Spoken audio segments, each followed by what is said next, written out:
Attending this presentation, you are open to the truth as it can be known, following in new ideas and actions, making for a better way of life. I'm James Coleman, Inner Peace Arts Unscripted. Check out the blog, innerpeacearts.wordpress.com, Facebook, Twitter, innerpeacearts1, and email me, innerpeacearts@protonmail.com.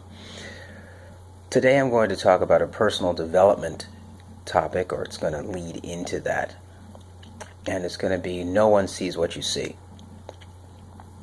And what do I mean by that? So there's lots of ways to start to dig into it.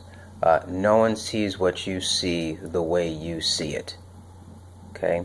And even when you tell them, they're still not seeing it the way you see it. They're seeing a copy of it that's in them. Okay? So what do I mean by this? What I mean is that just like the stream or truth or any of these large concepts, you don't have access to, what's called the thing in itself. You can never get to that ultimate bottom line. So you're almost always dealing with copies, except with yourself. You're not dealing with a copy. You're dealing with this essence of being, of transcendence that is being a human being, right? And it flows from the stuff in the head and the body and our interactions with the world and its energies, etc. So, but nonetheless, no one sees what you see. And this is a very, very important lesson to bring to your relationships and your own personal development, and especially in how you're interacting with others. Because we think that we see what the other person saw. Now, of course, at this point, most people are going to be aware of mirror neurons and how when I do something and you see me do it, your brain will recreate that experience in you, and the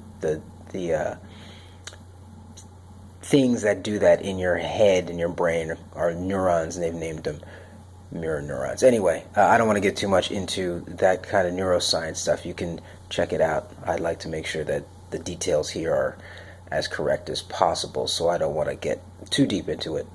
But nonetheless, it gets repeated in your head, but it's still a copy. And why is this important to bring up? It's important to bring up because as we go about our day and are influencing and being influenced, okay, and we're going to talk more about the influencing piece, right? We need to present things. We can't think that the person sees what we see the way we see it. And of course, we're going to make certain assumptions, like if I'm walking down the street and I see a red light, okay, I can expect the other person next to me, I can go, you see that red light? And okay, that's not really what I'm talking. I'm talking about let's put it this way, the more assumptions that are made in creating the perspective or point of view, the less likely that other person has made all of those assumptions that you have made.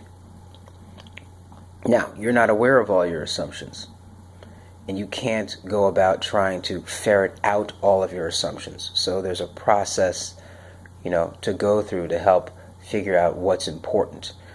What's important is going to be related to what works, right? So that's how we're going to draw the line between what's important and what's not important. If it helps to get to the goal, then it's important. If it doesn't help to get to the goal and it's getting to some other goal, we can put it in the bucket for help with that other goal, but it doesn't go in the bucket for help with this goal. And so oftentimes, we think that a person should know this or should know that or could have known this or could have known that, and we didn't take the time to explain.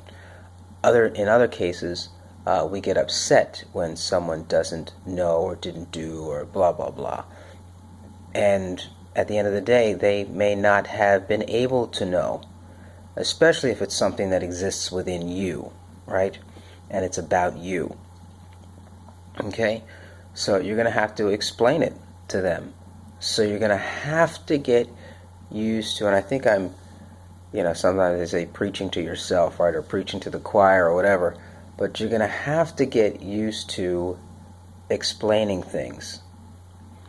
And explaining things in such a way that you're not being demeaning, that you're being uplifting, encouraging, inviting, but it's still explaining.